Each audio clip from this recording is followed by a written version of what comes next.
1h42. Tema agora do programa é maconha. De um lado a vereadora Elisa Virgínia. Boa tarde, vereadora. Boa tarde, Heron. Prazer estar aqui com você. Boa tarde, Braz. Boa tarde, Felipe. Boa tarde, Gutenberg. E até Esteniel Vieira e Anderson José da Sonoplastia. É esse povo todo mesmo. É. E aqui nós convidamos também o presidente da Liga Canábica, é assim que fala, Júlio claro, Américo. Dr. Júlio, pai do Pedrinho. Américo, boa tarde. Exatamente. Tudo bem? Boa tarde, tudo bem, Heron? Tudo bem, Gutenberg? A minha saudação também para Felipe, para Fernando, para Anderson da Sonoplastia, para Estaniel e principalmente para os ouvintes aqui da Rádio Arapuã, né? Bom, a partir de agora a Paraíba pode interagir nos nossos canais de comunicação. Quais são os canais, Felipe Nunes, que a Paraíba fala com o programa e participa dessa conversa? Você pode interagir, enviar sua opinião para o nosso WhatsApp 981 26 52 20 ou ainda para o facebook.com/Arapuã FM 95.3. Participe desse debate. É isso aí, no Instagram, no meu, você fala comigo no @EronCid. Gutenberg Cardoso, abre essa conversa, Gutenberg. Não, eu queria que a vereadora explicasse por que esse escola sem maconha. Escola sem maconha é que a gente imagina que toda escola tem maconha. Então agora a escola não pode ter mais maconha. Explica melhor pra gente entender, vereadora. Gutenberg, é um projeto que a gente pensou, justamente vindo à tona toda essa problemática, né? A questão do dia alusivo ao uso da maconha medicinal e tal. E a gente viu nas conversas que eu tive, inclusive com a rede canábica, que às vezes existe um pouco de relativização da maconha. A maconha não faz mal, a maconha pode ser até retirada das drogas para ser simplesmente uma planta medicinal, enfim.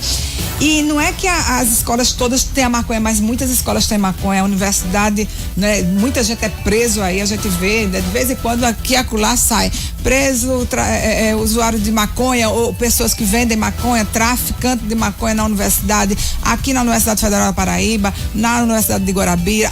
Enfim, a gente sabe que existe um grande consumo de maconha nas escolas de segundo grau também e venda, né, nas esquinas, tal. Eu conheci uma escola, eu não quero dizer nem de qual rede se é municipal, se é estadual, que o traficante dominou praticamente a escola durante a noite, né? E os inspetores, diretores, praticamente todos acuados. E tinha sala de lá que virava sala verde, né? Fumacinha verde rolando durante a noite, né? E foi preciso uma grande interferência lá. Nós sabemos aqui as escolas do centro da cidade que foi solicitado a mais segurança da polícia militar para que parasse a venda de maconha nas proximidades das escolas de segundo grau, Olívio Olivina, o IEP, o Liceu Paraibano, enfim. E por que a gente colocou escola sem maconha e não escola sem drogas? Porque a gente sabe que tudo é droga, e seria interessante, e as pessoas às vezes me perguntam. É justamente por isso, pela relativização de que a maconha não faz mal. E a gente tem estudos que comprovam que faz muito mal, principalmente adolescentes, no uso da adolescência.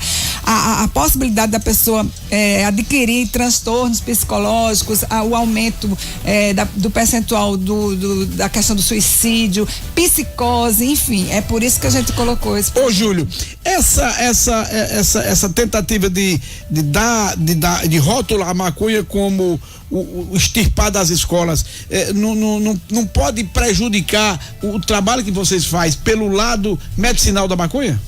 Boa tarde. Olha, boa tarde.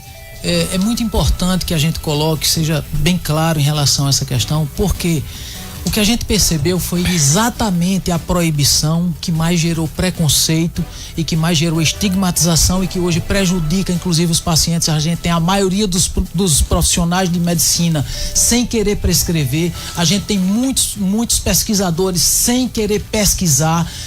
Pelo contrário, o que tem havido é uma demonização, não é relativização, não. É uma demonização da maconha. Ela foi durante décadas demonizada de tal maneira que o potencial terapêutico dela foi esquecido e ela foi praticamente extirpada como uma erva medicinal. E ela foi colocada apenas como a droga que é a porta de entrada para outras drogas, a droga que faz sofrer as famílias, a droga... E hoje a gente não percebe que é uma epidemia, principalmente com as drogas lícitas, o álcool e o tabaco, que já tem o terceiro levantamento nacional de domiciliar concluído em 2016, mostra majoritariamente o uso problemático de drogas se dá em mais de 90% com tabaco e com álcool, são verdadeiras epidemias e que estão nas escolas, principalmente com os adolescentes, e isso aqui não está sendo combatido. Então é muito importante para que a gente olhe, e a gente como pais, porque eu não daria qualquer coisa a meu filho sem antes estudar muito, porque eu amo meu filho, e aí na Liga Canábica a gente tem esse trabalho, então a gente teve que estudar muito. A Liga defende o quê? A Liga hoje ela trabalha em função do uso terapêutico da cannabis. O uso terapêutico seria na organização, pegando o conceito de saúde da Organização Mundial de Saúde, que é a saúde não entendida só como uma sintomatologia, mas com um estado de bem-estar biopsicossocial, que é como tanto é que se trata hoje as questões psicológicas também, né? O uso terapêutico é uma coisa, mas a Liga defende a liberação do uso para fins, como se chama, de recreativos? Não, a Liga Canábica, o que é que ela faz? Ela defende a descriminalização. Certo. Por quê? O que é que a gente fala? Quando você fala em descriminalização, você fala em regulação. Então você fala em grupo de risco, por exemplo, gestantes, pessoas que têm na família pessoas com esquizofrenia. E outra coisa, quando a gente fala em maconha, a população não sabe, a gente fala em várias variedades, são milhares de variedades. Tem uma variedade de maconha que é chamada de Hallet-Su, por exemplo. Tem outra variedade chamada Cândida, que essas variedades são ricas em canabidiol, que é uma outra substância. São plantas, como qualquer uma outra. Tem THC também, mas tem mais canabidiol do que THC. E essas são usadas no tratamento de pessoas com sintomas de psicose, sintomas esquizofrênicos, e com muito sucesso, inclusive menos efeitos colaterais. Tanto é que você vê, na literatura médica, você tem morte por overdose de Rivotril, morte por overdose de Primidona, morte por overdose de Trileptal, que são medicações prescritas, morte por overdose de várias drogas, inclusive o álcool, entende? Mas você não tem um registro na literatura de morte por overdose de maconha. Não existe na literatura. Eu desafio qualquer pessoa a chegar aqui e colocar isso. Não existe. Outra coisa relacionada ao grau de... Vereadora, a senhora, por exemplo, admite essa defesa que está sendo feita pelo Júlio do uso medicinal? É o seguinte, é justamente isso, que desde o início a gente tem uma coisa em comum, que eu não tenho problema nenhum na liberação do uso medicinal. Que já é liberado, já é regulamentado ou não? Falta algumas coisas ainda. Falta algumas coisas, mas... O uso medicinal não é permitido? Só em alguns casos específicos o juiz autoriza isso? Não, o uso medicinal hoje ele está ainda parado. Tem um projeto de lei no Congresso Nacional, 514/2017, que descriminaliza para fins medicinais o cultivo e a produção de derivados medicinais da cannabis para fins medicinais. Tá parado lá, não então, anda. Então hoje qualquer uso medicinal é irregular? Hoje só existe importação através de uma autorização especial da Anvisa. E os importados são extremamente caros. A gente não tem produção estatal, a gente não tem o SUS aqui sendo utilizado, produzindo isso aqui. A gente tem muito pouca pesquisa, e a maioria das pessoas que estão nas periferias das cidades, a maioria das pessoas que são vulneráveis socioeconomicamente, que não tem como pagar, elas estão de fora. Essas pessoas estão sofrendo com câncer, com Alzheimer, com esclerose múltipla, com epilepsia, com autismo e com diversas outras doenças graves, crônicas e incapacitantes. Eu vou voltar, vereadora. Por conta do preconceito. A senhora é a favor do uso medicinal? Sim, sem problema nenhum. O meu problema foi a criação do dia. Droga, remédio à droga. O dia que é aludido ao uso da maconha medicinal, ao uso da maconha terapêutica. Inclusive a terapia aí é até uma palavra assim um pouco dúvida. Eu preferi que, se tivesse aprovado como aprovou, que fosse pelo menos medicinal pura e simples. Agora eu pergunto, Júlio disse aí que não foi constatado nenhuma overdose de maconha, mas não se coloca, por exemplo, as pessoas que já morreram por causa do uso da maconha fazendo outras coisas, pelo grau alucinógeno que ele estava, pela coragem que ele teve de pegar uma arma, de matar, de ser brabo, de ficar agressivo, porque a maconha também causa agressividade. A maconha ela pode causar várias coisas, dependendo muito da questão fisiológica da pessoa. Uma pessoa... Dependendo do uso, né? Dependendo do uso, da quantidade do uso e do temperamento da pessoa. Foi feito, por exemplo, em Montreal, uma pesquisa com 4.000 jovens de mais ou menos da 7ª série, uma idade entre 12 e 13 anos de idade, e relatos de sintomas de psicose, que até depois de 1 ano do consumo da maconha. Além disso, 86% dos participantes tiveram no mínimo 2 períodos de relatos de sintomas de psicose. 94% dos adolescentes relataram ao menos 2 períodos do uso da cannabis. Ou seja, existe problemas cognitivos, existe problemas de lerdidão, existe problemas de você não ser apático, ficar assim transtornado. Danos, a senhora está falando em danos à saúde. A questão do adolescente. E olha, eu acho que a droga, o pessoal fica falando, temos que, por exemplo, vamos entrar na questão da descriminalização da maconha. Quando você fala em descriminalizar, você fala em montar uma indústria. Mas o Júlio está falando aqui da descriminalização para uso medicinal. Não, isso aí tudo bem. Mas é uma coisa que eu me confundo às vezes com o Júlio, porque ele não. Júlio, você defende o uso recreativo, puro e simples. Ele às vezes transversa e não diz exatamente o que ele pensa. Defende? E o que atrapalha muito esse movimento da maconha medicinal é justamente eles se unirem com as pessoas que defendem o uso da maconha recreativa. E aí, inclusive Júlio? nas marchas eles fazem juntos. Isso até me magoa profundamente, porque existem crianças que precisam da maconha medicinal e ao mesmo tempo eles fazem uma marcha com o pessoal fumando, fazendo bagunça, baderna. Crianças que precisam da substância para o uso medicinal. Júlia, aí? Olha, é preciso primeiro esclarecer uma série de coisas. Tem muito mito aqui na fala da vereadora Elisa, que eu respeito muito. Inclusive, nós fomos lá na Câmara conversar. Isso aqui é muito sério. Quando a gente fala nessa questão, por exemplo, os estudos que se tem, a maioria dos estudos, maconha causa esquizofrenia, não causa esquizofrenia, porque não tem uma relação de causa e efeito. Se usar, é esquizofrenia. O que existe é uma relação com pessoas que já têm uma tendência à esquizofrenia ou alguém na família tem um quadro psicológico, um quadro de perfil. Outra coisa, essa questão de a droga movimentar você para fazer certas coisas. Induzir. Eu tenho uma capacitação com relação ao curso de dependência química, eu sou psicólogo também, e são 3 elementos que a gente deve tomar em consideração ao você analisar uma pessoa que é usuária de qualquer droga. O contexto do uso, a história pessoal e fisiológica e clínica da pessoa e a própria substância em si. Então são 3 elementos que precisam.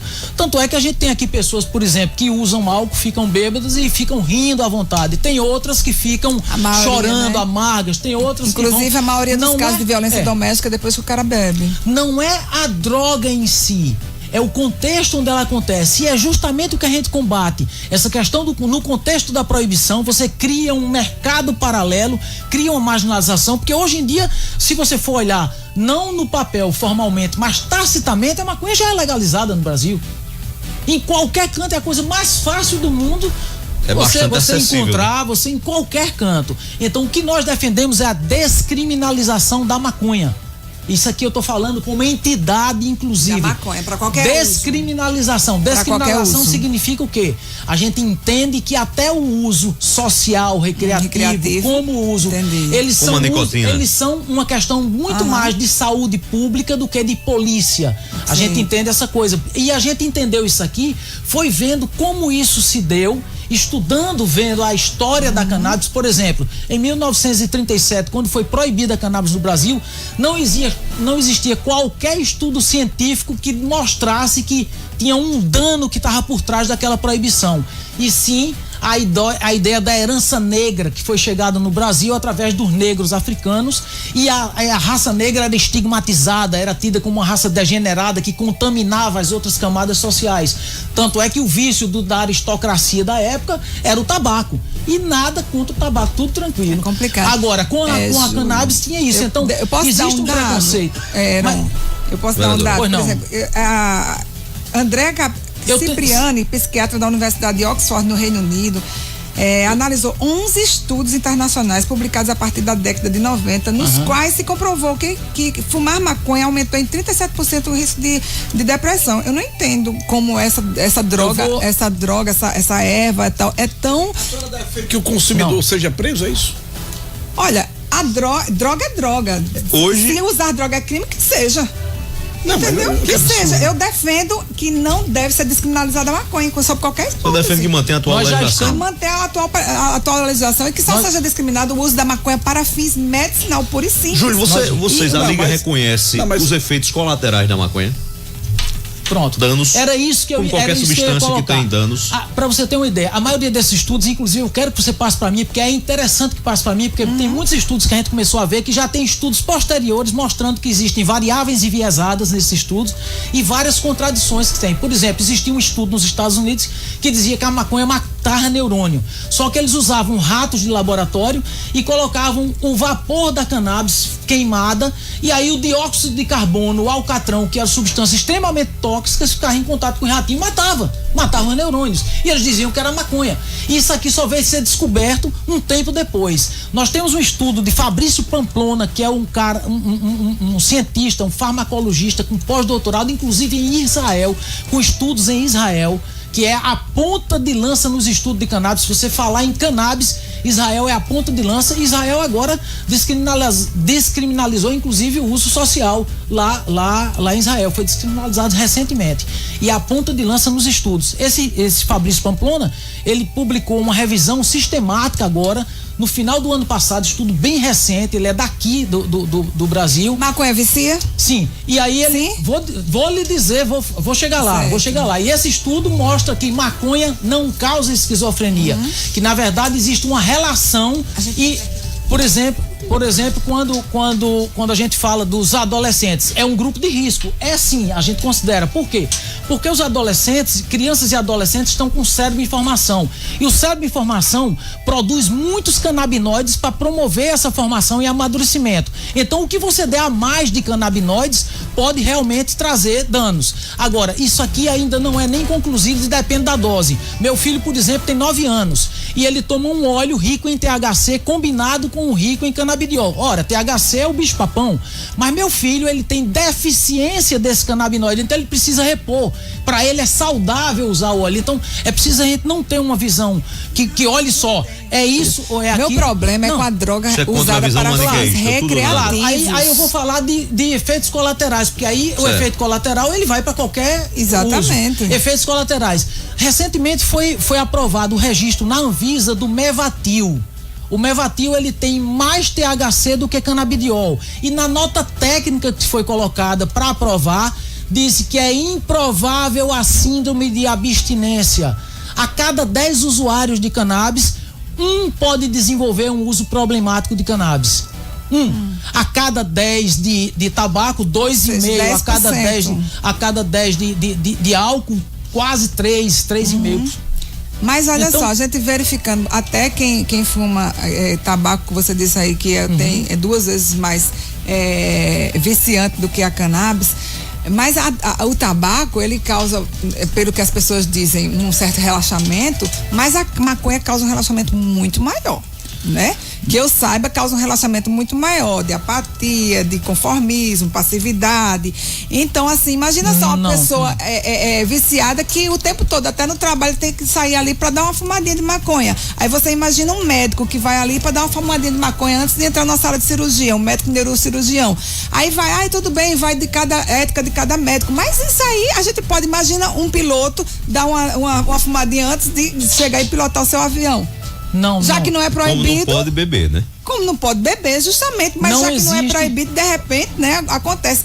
Mas droga é droga. O que eu digo, Júlia, droga é droga. São produtos alucinógenos que as pessoas usam para sair da sua realidade, para não enfrentar a vida como ela para ajudar a enfrentar a vida, porque ela precisa de algo para aquilo ali e às vezes procura num lugar totalmente errado, que muitas vezes quem precisa da maconha, às vezes para fins recreativos, é porque não consegue nem ter um momento de prazer se não tiver a ajuda de alguma coisa. Então o problema dela não está nisso exatamente, está na sua vida, que ela tem que procurar algo para ver o que está acontecendo na sua vida. Veja só, nós temos um problema muito sério com o senso comum.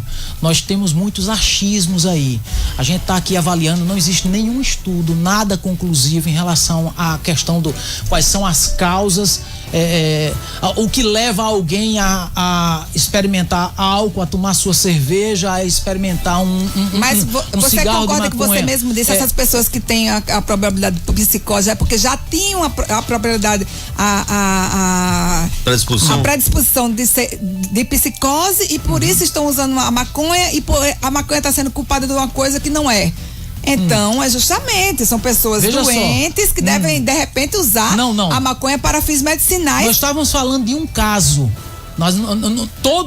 Todo usuário de maconha não é uma pessoa tendente à esquizofrenia. Isso aqui é uma injustiça muito grande. Isso aqui não se diz. A gente precisa conhecer o contexto de cada situação, o contexto da pessoa e tudo. Agora, o que tem são estudos científicos que mostram que os efeitos colaterais da cannabis, elas vão de leve a moderado. Não tem nenhum, tanto é que em Israel, por exemplo, nós temos nas alas oncológicas, inclusive política pública de saúde nas áreas oncológicas dos hospitais, vaporizar. Por que não fuma? Porque o vaporizador... O efeito alucinógeno não existe nesse caso. Não, existe sim. Existe. Alucinógeno. Existe sim, existe. E não é alucinógeno não, porque o efeito de alteração da consciência, o que se chama efeito alucinógeno, é como se a pessoa perdesse completamente a consciência e saísse fazendo um monte de besteira. Alteração da consciência é o quê? Isso aqui não é. Alteração da consciência, por exemplo, o Rivotril faz. Você toma um Rivotril, está extremamente ansioso, você fica mais tranquilo quando toma o Rivotril, no entanto tem efeitos colaterais sérios. Pode dormir, pode fazer tudo. Pode acontecer. E claro, até por exemplo, antigripal produz isso, né? Pode. Tudo depende da dose. Por isso que eu digo, não é a proibição que resolve, é a informação. Por exemplo, uma pessoa que fuma, até a pessoa que fuma, vamos dizer que vaporize cannabis, porque o vaporizador ele impede a queima. É uma redução de danos, porque a queima produz alcatrão, produz dióxido de carbono e uma série de outras substâncias tóxicas ao organismo que são frutos dessa queima. Agora, quando você fuma com um vaporizador, você não tem a queima e só tem o vapor dos canabinoides. Esse mesmo canabinoide, que é o THC, que é tido como o bicho papão da cannabis, ele não é, ele tem um efeito, por exemplo, pessoas com Alzheimer.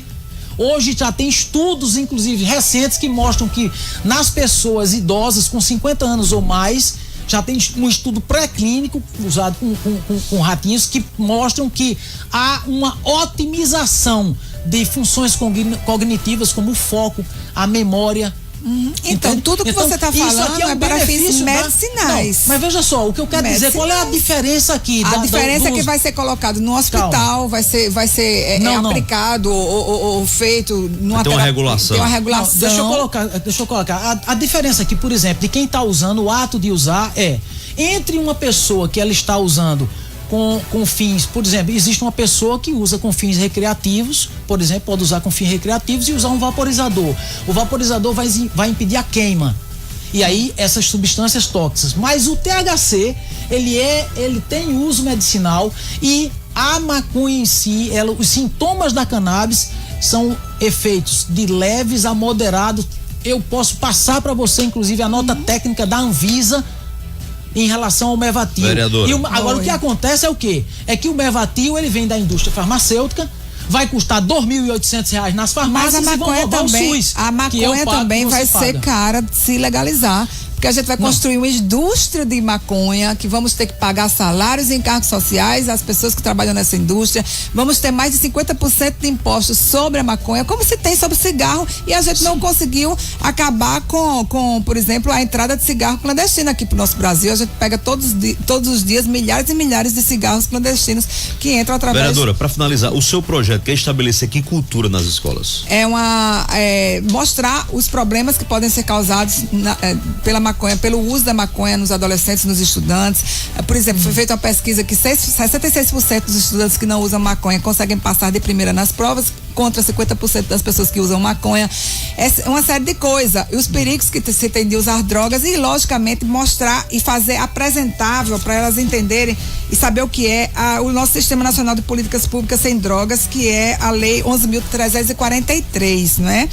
E a gente percebe, assim, infelizmente, que a luta pela descriminalização do uso da maconha, ela tem mais um aliado, infelizmente, na rede cannabis, porque você acabou de dizer, né, pela primeira vez que eu ouvi da sua boca, eu estava tentando saber disso exatamente, que você é a favor que também da descriminalização da maconha. Então, se é a favor da descriminalização, também vai ser a favor do uso recreativo da maconha. A Liga Canábica, ela defende que essa questão é uma questão de saúde pública e não deve ser tratada como polícia.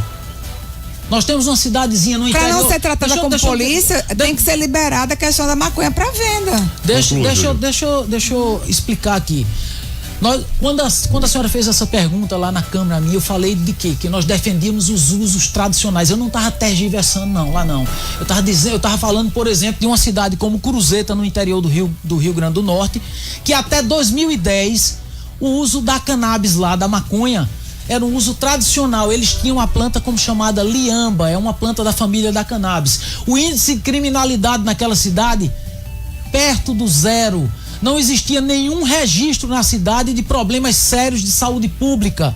A cidade vivia muito tranquila e na praça da cidade tinham pés de maconha. Um delegado chegou na cidade e viu um pé de maconha. Quando procurou, ele encontrou em mais 6 casas pés de maconha. Todos eles idosos, pessoas com 75, 80, 90 anos. 2010, reportagem publicada em 2010, em qualquer YouTube você entra e vê. E as pessoas faziam uso tradicional, usavam ela como uma erva. Aí como erva eles tomavam chá, eles faziam suco, eles faziam emplasto, eles faziam a inalação da folha, a inalação, e eram usos tradicionais e se trabalhava. Na tradição, quando você vê, você não vê a categorização. O que ocorre, um grande erro que a gente faz é categorizar. Uso religioso, industrial, recreativo, no seu ser social. Antigamente, antes da década de 30 do século passado, e por milênios, são 5.000 anos pelo menos, que existe de registro da cannabis como erva medicinal, e as pessoas usavam a comunidade tradicional, ela se relacionava com a planta, ora fazendo um ritual, por exemplo. Tinham várias comunidades tradicionais que tinham rituais religiosos que usavam maconha. Em outros momentos era erva medicinal, era um pajé da tribo, era um herveiro, um raizeiro, que nas suas garrafadas usavam também com outras plantas medicinais. Eu vi aqui, Júlia, a matéria que você se referiu, que diz o seguinte: cidade pacata do Brasil consumia maconha medicinal sem saber da ilegalidade. Era uma maconha cultivada na praça de uma cidade do Rio Grande do Norte. Outra reportagem, que é do Próximo Repórter, fala que a Paraíba tem um primeiro cultivo legal de maconha para uso medicinal. Uma matéria de 1 ano atrás. Sim. Júlio, muito obrigado por ter vindo. Infelizmente, nosso tempo acabou. Muito obrigado por ter vindo participar dessa discussão. Eu agradeço também a Arapuã Verdade e quero reafirmar a posição da Liga Canábica como uma questão de saúde pública. Precisamos tratar essa questão, que é muito mais séria, e ouvir todos os segmentos da sociedade. Obrigado. Vereadora, muito obrigado por ter vindo. Elisa Virgínia. Eu queria convidar a todos os seus ouvintes, principalmente a professores, alunos, pais de alunos, para uma audiência pública que vai ter no dia 9 desse mês, já quinta-feira, para discutir as 10 medidas de segurança nas escolas, que a gente vai contar com polícia, enfim, vai ser muito importante, com diretores, com todos os problemas que nós convivemos durante esses 4 meses aí de início de ano, que foram bem pesados. Muito obrigado, vereadora.